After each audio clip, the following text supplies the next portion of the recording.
안녕하세요. 오늘도 사연 살롱을 찾아주셔서 감사합니다. 60대 여성입니다. 제 나이 때쯤 되면 사연 없는 사람은 아마도 없을 것 같네요. 그만큼 인생이 마음처럼 그리고 생각처럼 사라지지는 않는 거겠죠. 저도 예전에 그리고 얼마 전까지 사는 게 왜 이렇게 내 마음 같지 않고 힘들까 하며 신세한탄을 하곤 했어요. 저는 형제 많은 집에 장녀로 태어났어요. 장녀는 살림 미천이라고 하죠.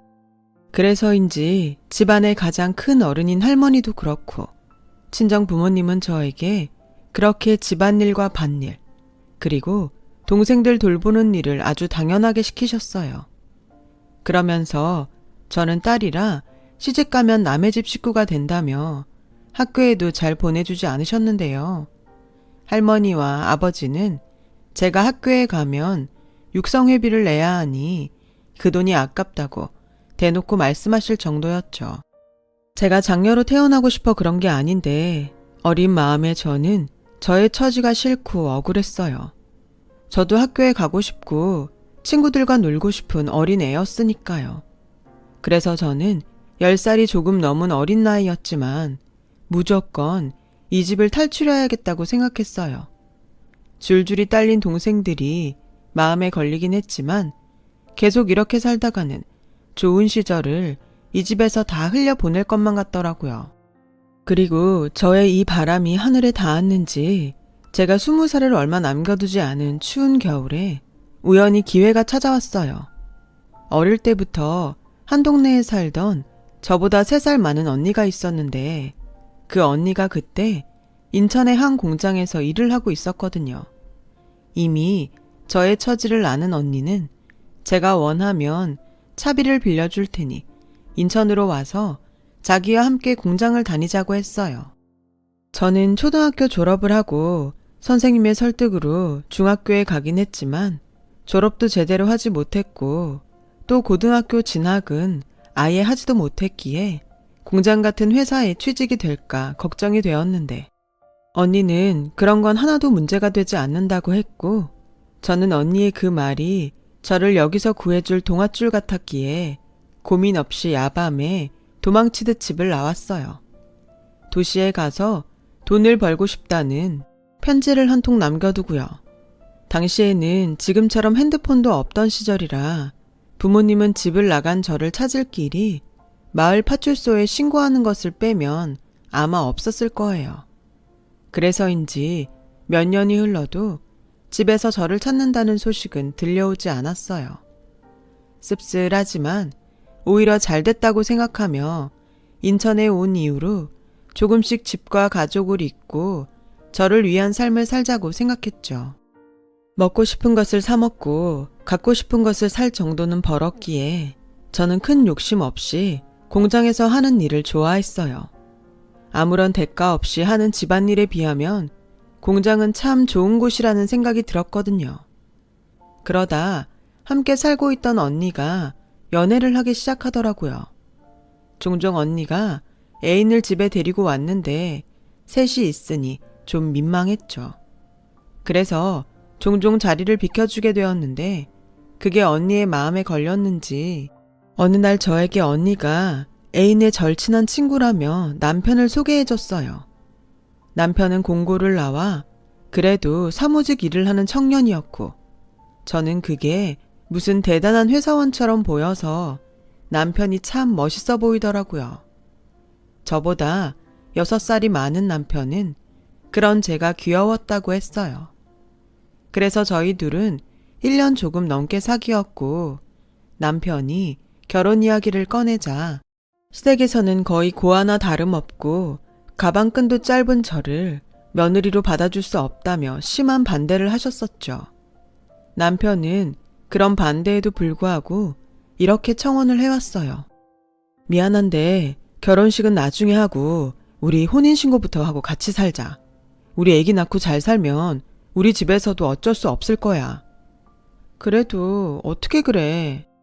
내 말 들어. 우리 집 허락 기다리면 우리 결혼 못해. 그리고 결혼식을 하려면 당신 집에도 알려야 할 텐데 당신도 그거 싫다며. 우리 식구들만 불러서 할 것도 아닌데 우리 그냥 아까운 시간 그만 보내고 같이 살자. 저는 남편의 말에 넘어갔어요. 어린 나이에 집을 나온 뒤에 친한 언니와 함께 살기는 했지만 마음이 많이 외로웠거든요. 남편을 만나지 않았을 때는 그것도 사실 잘 몰랐는데 사랑하는 사람을 만나니 다시 혼자가 되는 건 무서웠어요. 그래서 저는 남편과 혼인신고를 하고 단칸방 방지와 월세에 별거 없었지만 거기에 신혼살림을 차렸죠. 그때가 제가 살면서 가장 행복했던 날이었던 것 같아요. 그 뒤 얼마 후 저는 임신을 했어요. 남편의 권유로 다니던 공장을 그만두게 되었어요. 그리고 전업주부가 되어 아침에 남편을 출근시키고 없는 살림이라 시장에서 가장 싼 식재료를 사다가 저녁을 지어 먹는데 남편과 따뜻한 방에서 함께 밥을 먹으니 천국이 따로 없었어요. 그런 천국 같은 생활에서 저는 딸과 아들을 2살 터울로 낳았어요. 식구가 많아지니 지내고 있던 월세방은 너무 좁았고 그래서 무리이긴 했지만 가지고 있는 돈과 은행에서 돈을 빌려 방 2개짜리 작은 빌라를 구입하게 되었어요. 난생 처음 갖게 된 우리 집이었죠. 이런 행복한 날이 앞으로도 계속될 거라고 믿었어요. 커가는 아이들과 은행 대출금으로 생활은 더욱 팍팍해졌지만 사는 보람이 있다고 할까요? 이게 행복이지 별거 있나? 하는 만족감으로 또 늘 감사한 마음으로 살았어요. 남편이 약속한 결혼식도 잊어버린 채요. 하지만 너무 행복해서 누군가 셈이 났을까요? 살면서 부부싸움이라고는 해본 적 없는 저희 부부에게 큰일이 닥치고 말았어요. 그 큰일은 남편의 보증이었는데요. 저는 전혀 몰랐던 일이라 놀라지 않을 수 없었어요. 여보, 이게 다 무슨 말이야? 언제 보증을 섰어? 미안해 여보. 진석이가 너무 힘들다고 해서 어쩔 수가 없었어. 당장 급한 불만 끄면 금방 해결할 수 있다고 해서 믿었는데. 남편이 말하는 진석 씨라는 사람은 저에게 남편을 소개해준 언니의 애인이었어요. 저와 남편이 결혼하고 언니는 그 진석 씨라는 사람과 헤어졌었거든요. 남편은 어떻게든 자기가 해결한다면서 저에게는 아무런 걱정하지 말고 평소처럼 애들을 잘 챙기라고 했는데 말이 쉽지 집은 경매로 날아가게 되었고 남편은 그 충격에 회사도 가지 않고 친구를 찾겠다며 집을 나가더니 그 길로 실종이 되고 말았어요. 한순간에 아이들과 길거리에 나앉게 된 저는 언젠가는 남편이 돌아올 거라고 굳게 믿으며 다시 공장에 부탁해 일을 하기 시작했는데요. 그렇게 지내기를 1년이 조금 넘어가자 경찰서에서 연락이 왔어요. 남편이 객사를 했다고요. 저는 너무 놀라 그 자리에서 쓰러지고 말았죠. 그리고 잠시 뒤 정신을 차리니 아직 어린 아이들의 얼굴에는 온통 눈물과 콧물로 범벅이 되어 혹여 제가 깨어나지 못할까 엉엉 울며 제 손을 꼭 잡고 있더군요. 저는 그제야 아이들을 보고 정신을 차렸어요. 그리고 정신이 든 저에게 경찰 한 분이 남편의 유품 중에 있었다며 수첩을 건네줬는데 그 안에 남편이 그동안 바보처럼 끙끙 앓으며 저와 아이들에게 하고 싶은 말들을 잔뜩 적어 놓았더라고요. 수첩 속 내용들은 대개 저와 아이들에게 미안하다는 말로 가득했어요. 그리고 너무 보고 싶은데 염치가 없어 돌아갈 수가 없다고 하면서 배가 고프지만 허기를 채울 면목도 없다며 비록 결혼식을 올려주겠다는 약속을 지키지 못했지만 제가 꼭 다시 행복해졌으면 좋겠다는 글이 마지막이었어요. 어찌 보면 그 마지막 글이 남편의 유언이나 다름이 없었죠. 실제로 남편의 부검 결과는 아사로 인한 사망이었어요. 남편이 허망하게 세상을 떠난 것도 충격인데 사망 원인이 아사라니.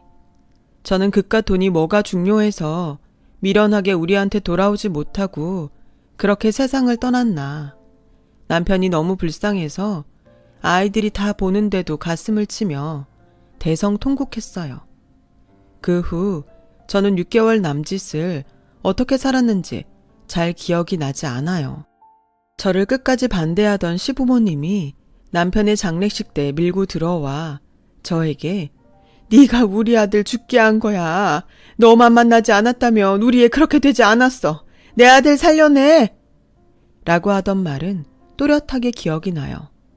그리고 남편을 완전히 보낸 뒤 저는 한동안 제정신으로 살 수 없어 늘 자리에 누워 지냈어요. 당시 딸아이가 10살, 아들아이가 8살이었는데 제 소식을 공장 사람들을 통해 들은 언니가 저 대신 저희 아이들을 챙기며 도움을 많이 줬어요. 언니는 그때 당시 결혼한 지 얼마 되지 않았었어요. 아마도 자기가 제 남편을 소개해줬고 자신의 전 애인의 일로 제가 이렇게 되었다고 생각했는지 마음에 부채를 안고 있는 듯 했어요. 미영아, 이제 그만 털고 일어나. 애들 생각해야지. 나도 알아. 언니한테는 미안하고 고마워. 나도 이제 다시 정신 차려야지. 그래, 제발 그러자. 그리고 내가 진짜 미안해. 괜히 내가 재혁 씨를 소개하는 바람에 네가 이렇게 된 것 같아. 아니야. 나 우리 그이 만나서 얼마나 행복했는데. 언니 아니었으면 내가 어떻게 그런 사람을 만났겠어. 언니 말대로 나 이제 다시 일도 하고 애들도 잘 키울 테니까 이제 언니도 언니 가정 돌봐. 결혼한 지도 얼마 안 됐잖아. 내 걱정은 하지 마. 언니가 알아서 해. 너 그러지 말고 집에 도움을 좀 청하면 어때? 예전이면 몰라도 지금은 다르지 않을까? 아니, 오히려 그렇게 나가더니 꼴 좋다고 하지. 언니, 나 어떻게 되든 우리 애들이랑 잘 살 거야. 그러니까 언니도 걱정하지 마.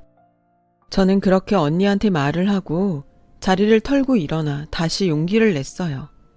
남편은 없지만 사랑하는 아이들이 제 옆에 있었으니 힘을 내야 했죠. 그리고 참 고맙게도 아이들은 손이 많이 가는 나이인데도 불구하고 모든 것을 자기들끼리 해결하려고 했고 한 번은 일찍 퇴근해서 집에 왔는데 아이들이 나누는 대화를 듣게 되었어요.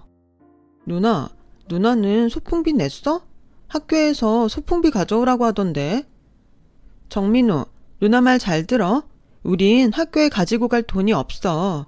우리 엄마 아프고 힘든 거 매일 봐서 알지? 소풍날 우리는 우리끼리 뒷산으로 소풍 가자.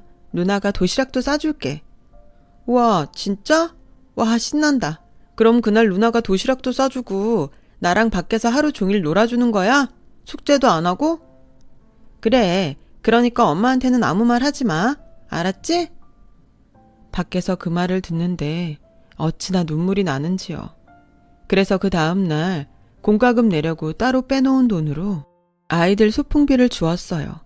제가 소풍비를 주자 아이들은 많이 놀란 얼굴이었지만 저는 웃으면서 이렇게 말했죠. 니네 소풍 가는데 왜 엄마한테 아무 말도 안 했어? 완전 서운하다. 장난처럼 아이들에게 말을 했어요. 아이들은 잠깐 어리둥절한 표정을 짓더니 곧 딸아이가 마음의 짐이 사라졌는지 아니면 소풍을 갈 수 있다고 생각해서 기뻤는지 방긋 웃으면서 학교로 뛰어가더라고요. 아들도 지 누나를 따라서 신이 나서 뛰어가고요. 그 모습을 보는데 저는 아이들에게 미안한 마음에 또 왈칵 눈물이 쏟아졌어요. 그리고 너무 빨리 크지 않았으면 좋겠다고, 너무 빨리 철이 들지 않았으면 좋겠다고 생각했는데 아이들은 저의 마음과 다르게 빨리 컸고 철도 금방 들었죠. 그렇게 청소년이 되고부터는 사춘기가 시작된 딸은 뭐든 자기가 알아서 한다며 저에게 도움을 청하지 않았어요. 남들은 대견하다고 했지만 저에게 의지하지 않으려는 딸을 보면 저는 속상했죠. 공부 욕심이 제법 많았던 딸은 자주 저에게 앞으로 자기 인생은 자기가 알아서 할 테니 저에겐 신경 쓰지 말라고 말을 했어요. 그에 비해 아들아이는 고등학교에 들어가서도 살가운 구석이 많았는데 딸은 마치 자기가 성공해야 우리 집이 편하게 살 수 있다고 생각하는지 누가 지라고 하지도 않은 가장의 무게를 혼자서 지려고 했어요.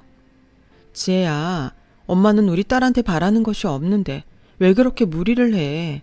공부든 뭐든 엄마는 네가 힘들지 않았으면 좋겠어. 엄마, 나는 성공해서 잘 살고 싶어. 엄마한테는 미안하지만 나는 지금이 별로 행복하지 않아. 다른 애들이랑 자꾸 비교되고 그래서 어쩐지 나는 손해보는 것 같아서 짜증난단 말이야. 그래도 엄마한테 짜증내면 안 된다는 건 알아서 참고 있는 거야. 그러니까 엄마, 나 건들지 마. 엄마가 욕심이 없는 거지. 나는 모든 게 다 욕심나. 셈이 나서 미치겠어. 저는 딸아이의 말을 듣고 참 미안했어요. 딸에게는 저와 같은 장녀의 무게를 지어주지 않겠다고 생각만 했지, 딸의 마음을 거기까지는 헤아리지 못했던 것이 그날은 한 번에 밀려왔거든요. 그래서 저는 딸이 얘기한 대로 최대한 딸을 배려했어요. 이 시기가 지나고 딸이 어른이 되면 괜찮아질 거라고 믿었죠. 하지만 욕심 많은 딸은 계속 손에 넣지 못한 것을 보더라고요. 더 위가 있다면 그 위에 올라가야 한다는 생각에 더욱 자기 자신을 몰더라고요. 그리고 고3 수능을 마친 딸은 자기가 바라던 대로 서울 법대에 들어갔습니다. 제가 그동안 모아놓은 돈과 신용대출을 받아 우선은 무사히 대학 입학금을 해결할 수 있었어요. 물론 아직 고등학생인 아들이 있고 대출금을 갚아야 했기에 생활은 더 많이 어려워졌지만 그때 당시는 딸이 원하는 것을 제가 해줄 수 있다는 기쁨이 더 컸던 것 같아요. 하지만 대학에 들어간 딸은 계속 뭐가 불만이고 짜증인지 저와 지 동생에게 차가웠고 장학금을 받아 등록금 걱정을 덜어주겠다고는 큰 소리는 쳤지만 워낙에 공부 잘하는 사람들만 모인 그곳에서 장학금을 받기란 쉽지 않은 것 같더군요. 그래서 딸은 과외 아르바이트를 시작했어요. 처음엔 학비 때문이었지만 과외비가 웬만한 사회초년생들의 월급만큼은 되더라고요. 아들도 수능을 마치고 경기도에 있는 4년제 대학에 들어가게 되었는데 아들 학교 입학금을 모두 준비하지 못했어요. 엄마, 나 괜찮아. 군대 먼저 갔다가 군대에서 공부하고 다시 시험 쳐서 더 좋은 대학에 가면 돼. 나도 누나처럼 엄마한테 손 안 벌리고 대학 다닐 테니까 엄마는 아무 걱정 말아요. 민우야, 엄마가 미안해. 엄마가 좀 더 벌이가 좋았다면 니네들 고생 안 시키는 건데. 누나, 고마워. 누나 진짜 짱이야. 내가 평생 누나한테 잘할게. 아들은 지 누나가 준 돈을 받고 기분이 좋아서 방방 뛰었어요. 딸이 고맙기도 하고 미안하기도 해서 아무 말도 하지 못했는데 딸은 그런 저에게 할 말이 있다며 처음으로 딸과 술자리를 가졌어요. 좋다. 이렇게 우리 딸이랑 술도 마실 수 있네. 엄마, 나 있잖아. 대학 졸업하면 결혼할 거야. 뭐?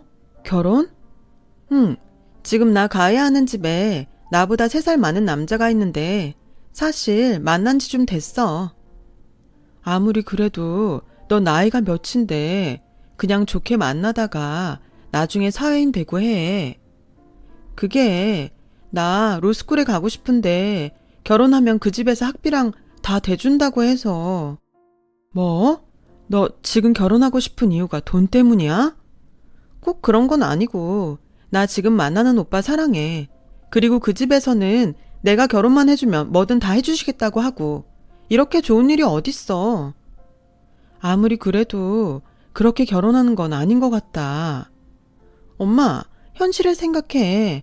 엄마 지금도 그때 빌린 내 대학 입학금 갖고 있잖아. 그리고 민우 생각은 안 해? 나 지금처럼 로스쿨 가서 과외하고 학비 마련할 시간 없어. 아무리 생각해도 이건 좋은 기회고 난 이 기회를 놓치고 싶지 않아. 나 성인이잖아, 엄마.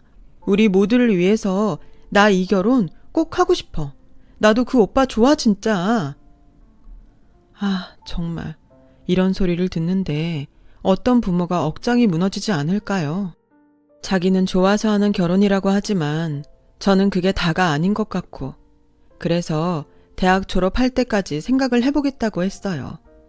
그리고 만난다는 그 남자를 한번 보자고 했는데, 안녕하세요. 차진표라고 합니다. 지혜한테 이야기 듣고 많이 놀라셨다는 얘기는 들었습니다. 저도 그렇고 저희 부모님이 지혜가 아깝고 예뻐서 빨리 시집 왔으면 하시는 거예요. 어머님이 생각하는 그런 돈 때문은 절대 아니니까 오해는 하지 않으셔도 됩니다. 생각보다 딸이 데려온 남자는 괜찮아 보였어요. 무엇보다 사람 마음을 잘 헤아릴 줄 아는 사람 같아서 마음이 아주 조금은 놓이더라고요. 하지만 그렇다고 해서 딸의 결혼을 환영하며 허락할 수는 없었어요. 하지만 딸의 졸업을 얼마 앞두고 딸이 그토록 원하는 결혼을 받아들일 수밖에 없었어요. 딸의 시아버지 될 사람이 저를 찾아왔거든요. 안녕하세요. 이렇게 불쑥 찾아와서 너무 죄송합니다. 제가 마음이 좀 급해서요. 네, 좀 놀랐네요. 다름이 아니라 지혜의 졸업식이 코앞인데 아직 결혼에 대해 말이 없으셔서 이렇게 참지 못하고 제가 먼저 찾아왔습니다. 한 가지 물어도 될까요? 왜 저희 딸이죠? 그야 저희 집 며느리로 따님이 딱이니까요. 저는 지혜가 참 마음에 듭니다. 머리도 좋고 야무지고 저희 식구 중에는 지혜 같은 사람이 없어요. 돈은 제가 벌지만 저는 집안에 명예 있는 사람이 꼭 한 명은 있었으면 좋겠거든요. 우리 아들은 보셨겠지만 애는 착한데 욕심도 없고 야망도 없어요. 저도 같은 딸을 키우지만 제가 번 돈만 쓸 줄 압니다. 근데요, 따님은 다르잖아요. 제가 시아버지로서 뒤에서 확실히 서포트하겠습니다. 법관이 되든 변호사가 되든 제가 우리 지에 아무도 무시할 수 없게 최선을 다해서 지원할게요. 듣자 하니 어머님 혼자 힘드실 텐데 그 짐 저랑 같이 드시죠. 이대로 지혜가 로스쿨에 가지 못하면 너무 아깝잖아요. 그래도 결혼이라는 게 이런 식으로 하는 건 아니잖아요. 이런 말 창피하지만 아이 학비 때문에 어쩔 수 없이 시키는 결혼이라는 것이 저는 정말 내키지 않습니다. 학비 때문이 아니라 제가 그리고 제 아들이 따님을 놓치기 싫어서 부탁드리는 겁니다. 결혼만 허락해 주신다면 저와 우리 아들이 따님 공주처럼 여왕처럼 편히 떵떵거리며 살게 해줄 거예요. 똑똑한 따님이 저희 집 돈까지 얹으면 얼마나 높이 올라가겠습니까? 결혼에 필요한 돈도 제가 다 내겠습니다.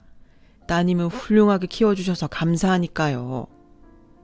그때 당시 딸의 로스쿨 때문에 돈을 이리저리 빌리려 고생하던 때였어요. 상황이 그런 가운데 딸과 결혼하겠다는 사람도 딸의 시아버지 될 사람도 모두 한결같이 우리 딸이 좋다고 하고 또 공주처럼 여왕처럼 살 수 있게 해준다는 그 말이 참 어처구니 없게도 제 마음을 움직이게 했어요. 우리 딸이 공주라니. 제가 해줄 수 없는 것들을 그 집에서는 해줄 수 있다고 했으니까요. 그래서 딸은 졸업을 얼마 앞두고 급히 결혼식을 올렸어요.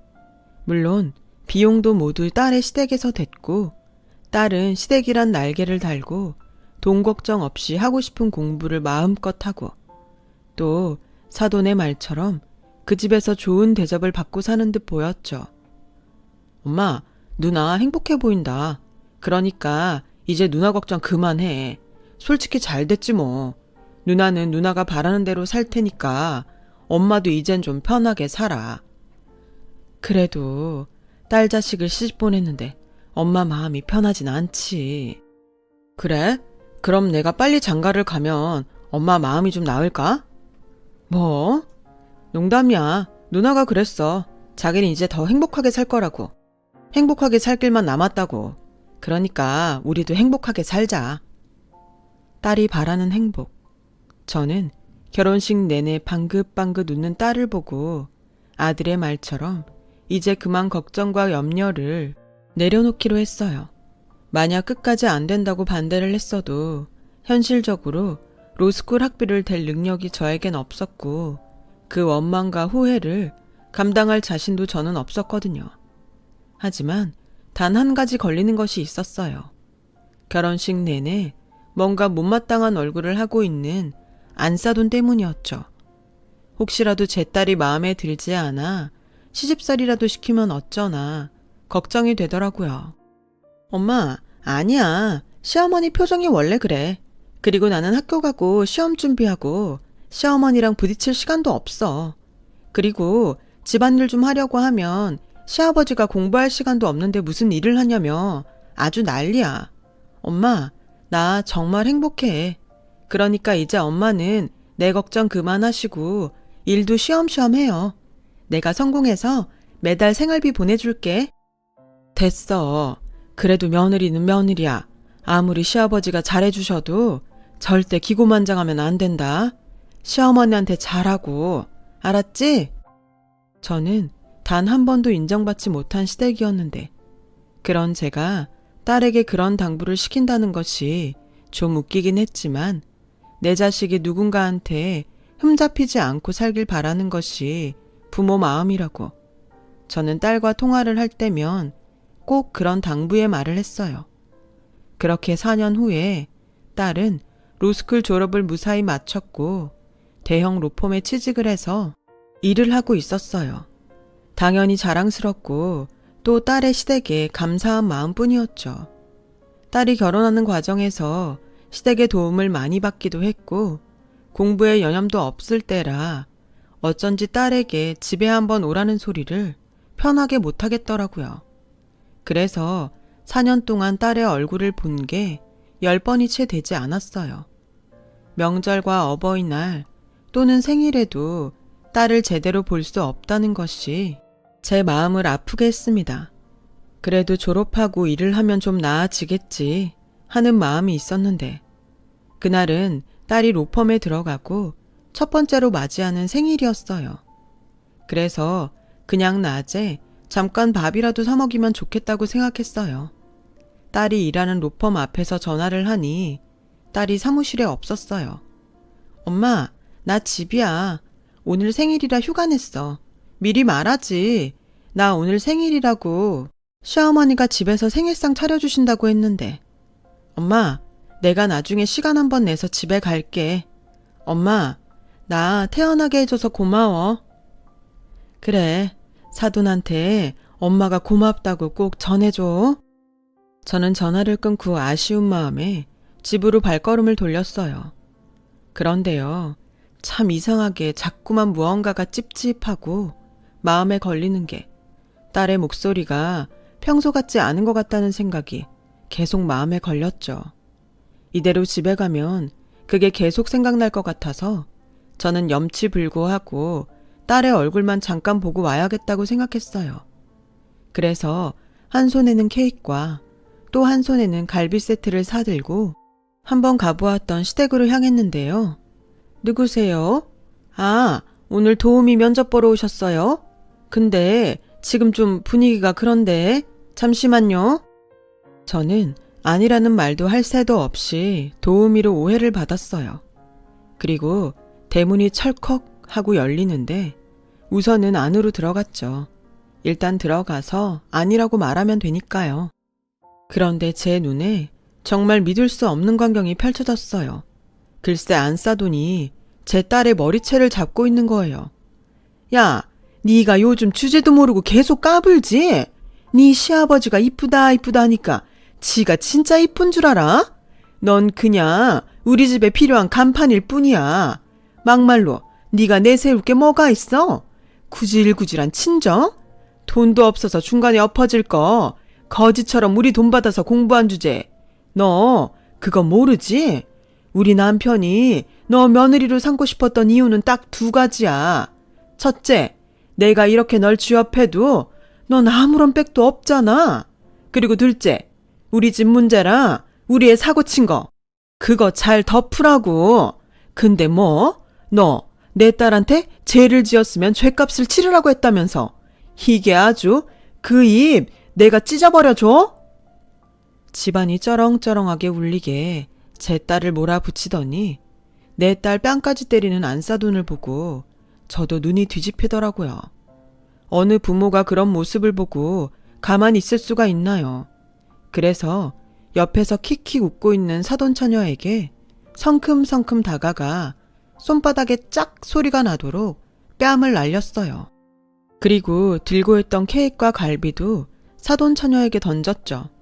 아줌마 뭐야? 감히 누굴 쳐? 아줌마 미쳤어? 사돈처녀는 낄낄거리다 뺨을 얻어맞고 길길이 날뛰었고 그 소란에 안사돈과 제 딸이 저의 존재를 알게 되었는데요. 엄마? 당신 지금 미쳤어? 돌았어? 어디 금쪽 같은 내 딸을 쳐? 너 말 잘했다. 네 딸만 금쪽 같아? 내 딸은 금보다 더한 내 생명 같은 아이야. 어디 감히 내 딸한테 손을 대? 그 손모가지 내가 못쓰게 해줄까? 아줌마, 문단속 이따위로 할 거야? 어디 거지 같은 걸 집안에 들여? 거지? 네 인성이 더 거지 같다. 지혜, 이리 와. 엄마랑 당장 이 집구석 나가자. 나가기만 해. 그 길로 우리와는 끝이야. 그동안 우리 돈 받은 거랑 위자료랑 다 토해낼 자신 있으면 어디 나가봐.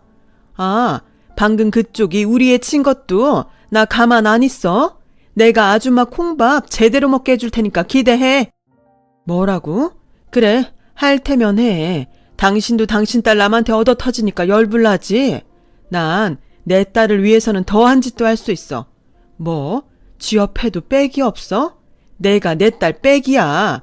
듣자 하니 구린 거 많은 집구석 같은데 어디 한번 제대로 해보자고. 뭐? 저놈의 옆했네? 내가 가만둘 것 같아? 그렇게 안사도는 자기 성질에 못 이겨 옆에 있던 화분을 저를 향해 던졌어요. 그리고 제 머리에 떨어졌어요. 이마에서 피가 뚝뚝 떨어지자 그동안 꿀먹은 벙어리처럼 있던 딸의 눈이 뒤집혔죠. 어머니, 지금 이거 폭행이에요. 그리고 집안 곳곳에 저 감시하려고 CCTV 설치하셨죠? 제가 바본 줄 아세요? 그 CCTV가 결국 누구 발목을 잡을 것 같아요? 아가씨? 죄를 지으면 어떻게 되는지 내가 어쩌면 이번 기회에 똑똑히 보여줄 수 있을 것 같네요. 어머 언니? 지금 그 은혜를 뭘로 갚는 거예요? 은혜? 그 더러운 돈은 내가 곧 갚을게요. 그런데요, 아마 내가 갚아야 할 돈보다 이 집 사람이 나한테 줘야 할 돈이 더 많을 테니 그건 기대해요. 내가 그동안 여기서 살면서 죽기 살기로 증거만 모았거든. 배우자가 바람핀 거, 그 바람을 피라고 두 모녀가 작업한 거, 아버님 사업 비리, 어머님 불륜, 아가씨 갑질의 폭행까지 내가 아주 한 그물에 묶어서 세트로 보내줄게요. 감히 누굴 건드려? 우리 엄마 얼굴에 흉이라도 져봐. 내가 니네들 죽을 때까지 가만 안 둬. 그렇게 저와 딸은 껍데기만 으리으리한 그 집을 나왔어요. 병원에서 5바늘 이마를 꿰매고 속상한 마음에 아무 말도 하지 않았는데 오늘이 딸의 생일이라는 것이 제 마음에 콕 박히더군요. 미역국 못 먹었지. 그 여편네가 퍽이나 네 생일상을 차렸겠다. 엄마, 미안해요. 뭐가 자꾸 미안해. 엄마가 미안하지. 엄마가 능력이 없어서 널 그런데 시집을 보냈어. 엄마 잘못이야. 아니야. 내가 간다고 했잖아. 사실 나도 저런 집인 줄은 몰랐어. 결혼하고 며칠 있다가 사람들 얼굴이 싹 바뀌는데 이건 아니구나 싶었지만 그래도 다시 돌아갈 수가 없더라. 왜? 학비 때문에? 아니, 엄마 때문에. 엄마가 어떤 마음으로 보냈는지 아니까 엄마 속상하게 하고 싶지 않았어. 그리고 나 로스쿨 잘 졸업해서 감사하게 생각한 우리 시댁에도 내가 정말 도움이 되고 우리 집도 도울 수 있으면 그걸로 됐다고 생각했지. 가만 보니까 우리 딸이 지 생각만 하는 게 아니라 남 생각하느라 지 생각을 안 했네. 바보야, 엄마가 그랬잖아. 엄마는 아무 욕심 없다고. 그냥 너나 민우나 건강하고 행복하면 돼. 너도 잘 커주었고 민우도 다 컸고 이제 엄마는 좋은 집에 좋은 거 몸에 두르고 하찮게 살기보다 없이 살아도 사소한 거에 웃고 감사하면서 살고 싶어. 우리 딸 너무 많은 생각 말고 이제 더 행복한 일들만 생각하자. 제 말에 딸은 감정에 복받쳐서 눈물을 터뜨렸어요. 딸을 키우면서 제가 쓰러졌을 때 빼고는 딸이 그렇게 우는 모습을 보지 못했는데 그저 삶에 대한 욕심이 많은 거라고 생각했던 딸이 욕심이 아니라 삶의 무게가 그만큼이나 무거웠던 것 같아 제 마음이 다 쓰라렸어요. 그리고 3년 후, 딸은 오랜 시간이 걸렸지만 이혼을 했고 자기가 받아야 할 것과 줘야 할 것을 야무지게 법적으로 정산을 끝냈어요. 그때 딸의 말처럼 딸은 자기가 줘야 할 돈보다 받을 돈이 훨씬 많더라고요. 그만큼 억울하고 힘들게 살았던 거죠. 저는 돈의 액수가 크면 클수록 마음이 아팠습니다. 큰 아픔이 지나면 사람이 성장한다고 하잖아요. 딸은 지금 작은 변호사 사무실을 꾸려서 돈보다는 억울한 사람들의 편에 서는 변호사가 되었어요. 그래서 일은 많고 돈은 그다지 크게 벌리지는 않는 모양인데 그 욕심이 어디로 가나요? 딸은 재판이면 재판, 싸움이면 싸움, 지는 법이 없는 그 동네에서 유명인사가 다 되었어요. 재판에서 이기고 온 날은 딸이 그렇게 행복해할 수가 없습니다. 그 모습을 보면 제가 다 뿌듯하더라고요. 그리고 한때는 사돈이었던 그 집안에 문제였던 딸 때문에 호된 일들을 겪고 있다는 소식을 들었어요.